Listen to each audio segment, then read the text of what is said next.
Bonjour à tous et bienvenue dans cette édition. À peine installé, le Premier ministre Diango Sissoko a rencontré l'ensemble des forces vives du Mali aux différents interlocuteurs. Le chef du gouvernement a expliqué ces deux missions fondamentales. Il s'agit de la restauration de l'intégrité territoriale du Mali et l'organisation des élections. Pour relever ces deux défis majeurs, les forces vives s'engagent à jouer pleinement leur rôle. Le compte-rendu de Bourama Traoré. Aussitôt nommé, aussitôt à la tâche, le nouveau Premier ministre Diango Sissoko à l'écoute des forces vives du Mali. Vers 30 minutes, les représentants des familles fondatrices de Bamako ouvrent les balles. Entre eux et le chef du gouvernement, les échanges vont durer une vingtaine de minutes, au terme desquels la délégation n'a pas souhaité s'exprimer.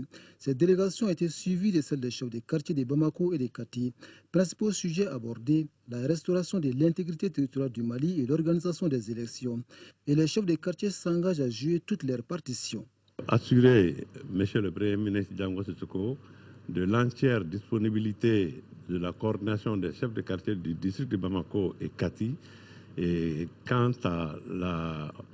au suivi de son action pour le succès de sa mission, et j'allais dire de notre mission commune. Après les chefs des quartiers, l'honneur revient aux représentants des différentes confessions religieuses d'être reçus par le Premier ministre Diango Sissoko. Au cours de cette entrevue, les leaders religieux ont surtout insisté sur l'unité et la cohésion sociale pour faire face aux défis du moment. Le monde entier est en train de se donner la main pour venir aux cheveux du Mali. Mais en réalité, l'essentiel, c'est que nous-mêmes, on se donne la main. C'est ça l'essentiel. Et c'est avec cela seulement que nous pouvons sortir de cette situation. Les leaders religieux sont suivis d'une délégation commune FDR-ADPS, CSM, COPAM, Alliance Ibeka Mali 2012 et Kouren. Au chef du gouvernement, les différents regroupements ont retiré leur soutien inconditionnel. Ils ont également attiré l'attention de leurs interlocuteurs sur les conditions de vie difficiles des Maliens. Qui se manifeste à travers un système éducatif réellement fatigué, la santé, l'eau, etc., etc. Une autre difficulté portée à la connaissance du Premier ministre, c'est celle d'un déficit de communication, un élément sur lequel la société civile va beaucoup insister, tout comme le développement des services sociaux de base. La communication doit être rapide, à temps, vrai, réel, donnée à la population. Et nous pensons que si on relève ce défi aussi, nous y parviendrons. Quant aux représentants du secteur privé, ils ont surtout évoqué avec le Premier ministre la nécessité de renforcer la stabilité du pays. Ils se disent convaincus d'une chose, sans stabilité, pas d'investissement. Nous savons que ce n'est pas dans un pays en crise que les investisseurs vont venir. Donc nous avons besoin de la tranquillité, nous avons besoin de la paix pour nos affaires. Point de vue partagé par les différents syndicats du Mali, pour qui le nouveau Premier ministre doit faire preuve d'une grande disponibilité et d'une grande écoute, condition sine qua non pour sortir le Mali de la crise. En tant qu'acteurs sociaux, opportunément, on peut orienter des actes qui se posent pour la gestion équitable de l'État. Le chef du gouvernement a reçu les différentes délégations en présence de ses proches collaborateurs. La série d'audiences du Premier ministre qui s'est poursuivie avec plusieurs autres regroupements et partis politiques, ils ont tous échangé avec le chef du gouvernement sur ces nouvelles missions. Nous retrouvons Bourama Traoré. Avec les ordres professionnels, la justice et le respect des droits de l'homme ont dominé les débats. Des questions qui ne doivent pas être reléguées au second plan. C'est vrai, on a des exigences prioritaires, mais il est bon que tout cela soit fait dans le cadre de l'état de droit. Et nous avons demandé que le gouvernement fasse de l'état de droit le socle de son action. Après les ordres professionnels, le chef du gouvernement a reçu les représentants de certains partis politiques. Au centre des échanges, la crise politico-sécuritaire du Mali, une crise dont la résolution nécessite une synergie d'action. Quand il s'agit du Mali, c'est nous tous qui sommes interpellés. Et nous lui avons dit que nous sommes fermement et résolument à ses côtés pour juguler ces grandes questions qui se posent aujourd'hui dans notre pays. Comme les politiques, le rôle des hommes de médias est capital pour la réussite de la transition, surtout à travers le traitement équitable et objectif de l'information. Bref, le respect de l'éthique et de la déontologie du métier. C'est du moins la substance de cette rencontre entre le Premier ministre et une délégation de la presse nationale. La presse, il faut, pour qu'elle puisse jouer pleinement son rôle, il est bien que l'État fasse un petit effort. Nous avons sollicité du Premier ministre également un soutien, un accompagnement de l'État. Il a dit qu'il va voir comment nous faciliter l'exercice de notre fonction. Après la presse, une délégation des chambres consulaires a été reçue par le Premier ministre Django Sissoko. Ici, les principaux sujets discutés ont trait à la relance de l'économie nationale et à la situation des populations du Nord. Question qu'il faut vite régler. Il faut qu'il prenne toutes les dispositions pour le Nord. Parce que je pense qu'aujourd'hui, les Maliens souffrent beaucoup. Et toutes les choses qui sont économie du pays sont arrêtées. Et tous les bailleurs qui devaient venir nous financer, on perd. Donc c'est le bon moment de prendre acte pour le problème du Nord. Une autre délégation reçue par le chef du gouvernement, c'est celle des communicateurs traditionnels et des jeunes du Mali. À cette rencontre, on retient essentiellement la nécessité de la préservation des institutions de la République et la promotion de l'emploi des jeunes. Nous avons parlé du Mali, de la formation et de l'emploi de la jeunesse du Mali. En un mot, la promotion de la jeunesse malienne. Nous avons parlé du Mali, les avantages du Mali, le développement du Mali, la grandeur du Mali, l'entente dans le Mali. Enfin, l'association des chasseurs du Mali a été la dernière délégation reçue par le Premier ministre. Le message des chasseurs est très clair. Les populations du Nord ne peuvent plus attendre encore longtemps. Donc, il faut vite régler la question.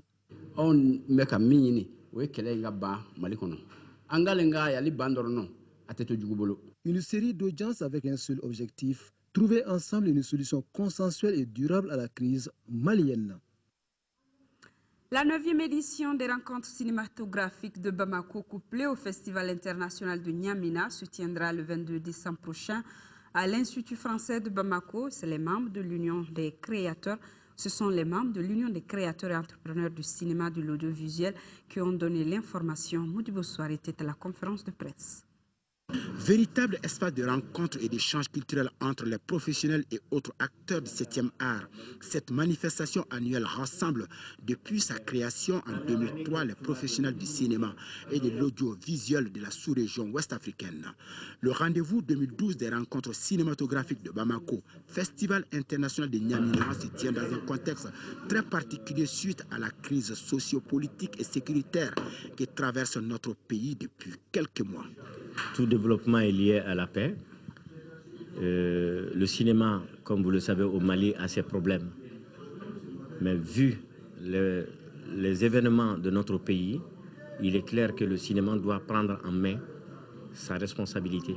Au cœur de ce festival, une programmation riche et variée, des conférences, débats, aussi des productions cinématographiques seront proposées aux cinéphiles bamakois à travers une série de projections de longs et courts métrages et des films documentaires. Parmi ces œuvres, Wati ou Le Temps de Souleymane Cissé, Voyage à Tombouctou de l'Algérien Taoufik Farez, Mama Africa en hommage à Myriam Makeba du Finlandais Mika Kaurismäki, ainsi que le film Korafola de Mamadou Cissé, gratifié mention spéciale le mois dernier à Tunis lors des journées cinématographiques de Carthage. Les événements d'habitude, ça se passe à Bamako et à N'Djamena. Mais cette année, nous avons choisi de rester à Bamako pour symboliser la journée et en même temps rendre hommage à N'Djamena, la raison pour laquelle nous avons voulu consacrer. Et c'est vrai, c'est un moyen aussi, puisqu'on est en crise et il faut des moyens pour aller jusqu'à N'Djamena. Et ces moyens, nous ne l'avons pas cette année. À l'issue de ce point de presse, l'assistance a eu droit à la projection d'un court-métrage intitulé Le Devin de Nkolonina. Cette œuvre de 15 minutes se veut un entretien entre le réalisateur Souleymane Cissé et l'acteur principal du film du même nom. Actualité hors du chenou, en Afrique du Sud, Jacob Zuma et Kalema Moutlanté s'affrontent pour prendre la tête du parti. Les résultats du vote des délégués de l'ANC sont attendus. Les résultats sont donc attendus aujourd'hui même. À 70 ans, il chante et entonne un pas de danse comme il sait si bien le faire. À l'ouverture du congrès de l'ANC, Jacob Zuma fait mouche quand il entonne cet hymne à la gloire de Nelson Mandela, repris à l'unisson par les 4500 délégués du parti. Devant une salle acquise à sa cause, Zuma, en quête d'un nouveau mandat à la tête de l'ANC, défend son bilan. Santé, pauvreté, corruption, éducation, tous les mots sont passés en revue. Il promet du changement et se veut rassurant quand il évoque la dégradation de la note de l'Afrique du Sud par les agences de notation. Nous voulons tordre le cou à l'idée que notre pays tombe en ruine à cause de cette note dégradée. Un discours peu convaincant, y compris pour l'électorat noir, pourtant resté fidèle au parti qui a libéré le pays de l'apartheid. En 18 ans, les luttes intestines, la corruption ont eu raison des idéaux. Les dirigeants de l'ANC sont montrés du doigt, accusés de s'enrichir au lieu d'œuvrer au bien-être d'une population qui a du mal à joindre les deux bouts, confrontée aux inégalités et à un chômage record. S'il convainc certains, Zuma ne fait pas l'unanimité. Jacob Zuma a eu sa chance, mais il n'a pas été à la hauteur. La plupart d'entre nous, on a fait des études, mais on n'a pas de boulot. Même s'il n'a pas fait d'études, il a de l'expérience et ça vaut largement les études. À Bloemfontein, où sont réunis les délégués du parti, il n'y a qu'une seule figure qui mette tout le monde d'accord. Celle de Nelson Mandela, 94 ans, hospitalisé ici à Pretoria depuis 10 jours, symbole d'un idéal auquel l'Afrique du Sud veut encore croire. Du côté de la Tunisie, l'on a fêté hier le 2e anniversaire du début de la révolution lancée dans la ville de Sidi Bouzid, une ville minée par la pauvreté dans un contexte de vive tension, en particulier sociale, la misère et le chômage restant au cœur des préoccupations des populations de la ville. Une couronne de fleurs déposée sur la tombe de Mohamed Bouazizi, dont le suicide a déclenché le printemps arabe, n'a pas suffi à apaiser la colère des Tunisiens. Chahuté, hué, le président de la République, venu à Sidi Bouzid, a tenté de calmer les esprits. Il y a dans cette ville et dans ce pays une colère légitime.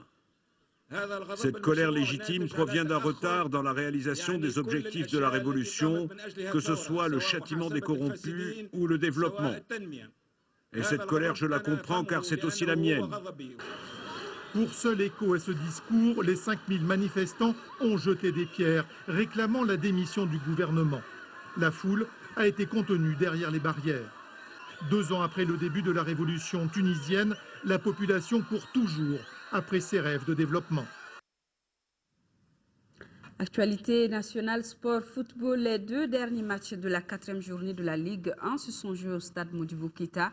Le CSKA, qui n'avait pas encore signé une victoire, a finalement obtenu son premier succès en battant l'ASB 1-0. Une des rencontres phares de la 4e journée était celle du Djoliba AC contre le COB. Al Jumatina pour le résumé. L'Afrique Djoliba Athletic Club, club olympique de Bamako, décirculant le match au sommet de la Ligue 1, a fini par sourire aux rouges de Bamako. Pourtant, ce n'est pas faute de pouvoir essayer côté club olympique. Le COB, avec un jeu vif et cohérent, donne du fil à retordre à l'équipe de Hermakono et ouvre logiquement le score par Madi Djani, un des joueurs olympiens les plus en vue dans cette partie, de même que son coéquipier Adama Traoré.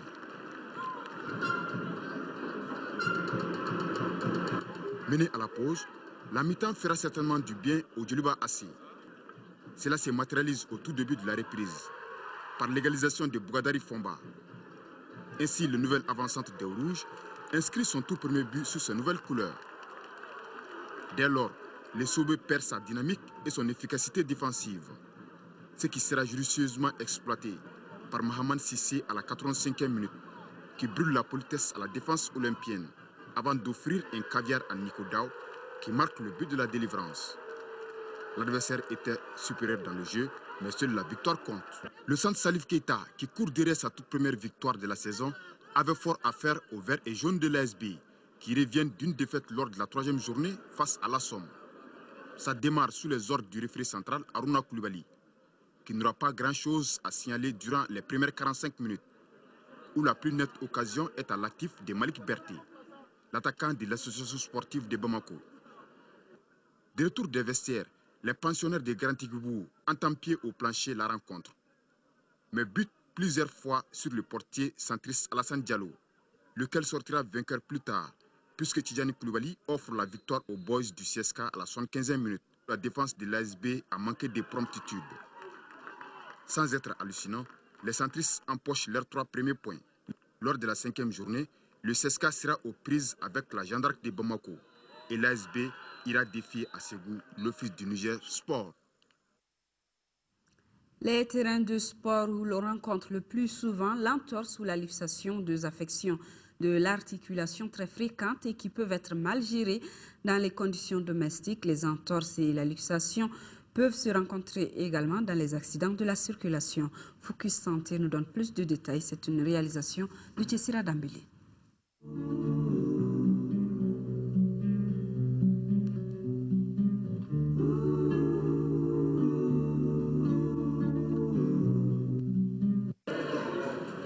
L'entorse est un traumatisme touchant les moyens d'attache des articulations qui s'endommagent partiellement. Représentant 15 à 20% des traumatismes sportifs, elle peut être provoquée par le port de chaussures à talons haut placés ou un faux pas dans les escaliers. Elle correspond à un étirement ou à un déchirement des tissus de soutien de l'articulation. Et la manifestation clinique, c'est la douleur. Et quelques heures après, il y a le gonflement de la lésion, de la région lésionnelle. Donc il va se produire un édème qui est dû à l'épanchement sanguin parce que ça va saigner en dessous. Et cette entorse est très fréquente au niveau de la cheville. Mais elle peut toucher d'autres articulations comme le coude, le poignet, le genou, la hanche. Dans certains milieux, pour traiter ce traumatisme, on utilise un torchon imbibé d'eau chaude pour masser la partie, ce qui est plutôt déconseillé par les médecins. Ça, c'est les gestes traditionnels. Bon, on a vu que c'est les baillottes chaudes, on voit que ça calme la douleur. Mais on ne le conseille pas parce que ça aggrave l'inflammation. Parce qu'il y a un petit vaisseau qui pète en dedans. Alors, et si on se met à masser, ça augmente davantage l'inflammation. L'idéal, c'est d'immobiliser, de consommer des antalgiques, soit en comprimé, ou bien de les appliquer soit en topique, les gels, et puis immobiliser les membres, rester au repos médical pendant quelques jours. Et si possible, prendre des mesures individuelles en vue d'éviter les entorses. La plupart des entorses sont ici des accidents de la circulation. Et ensuite, il y a les entorses de la mode, c'est les chaussures à talons élevés chez les dames, qui pour la plupart, c'est des petites languettes qui sont sous les pieds et qui juchent sur un piquet très élevé. Et souvent, elles se déséquilibrent et elles font des entorses de cheville. La luxation est un autre traumatisme pouvant toucher les articulations, mais il s'agit d'un déboîtement complet ou incomplet qui reste jusqu'à ce que les extrémités des os soient remises en place, ce qui peut nécessiter une opération chirurgicale. Quand il s'agit d'une luxation, là c'est une urgence chirurgicale. Il faut aller en milieu chirurgical.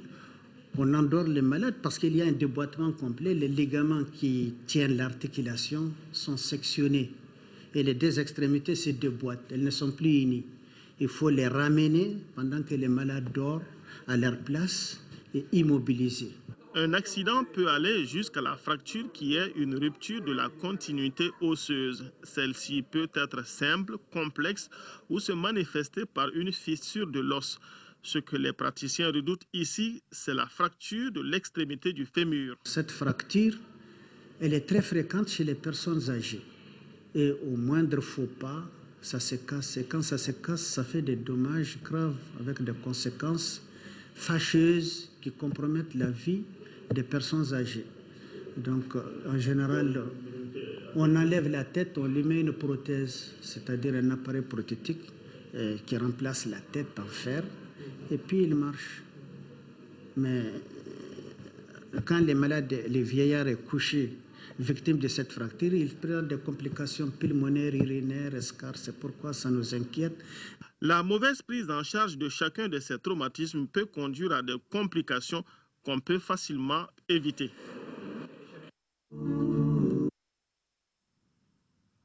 C'est la fin de cette édition. Merci de l'avoir suivi. Les prochaines vous seront présentées par Amadou Sankari.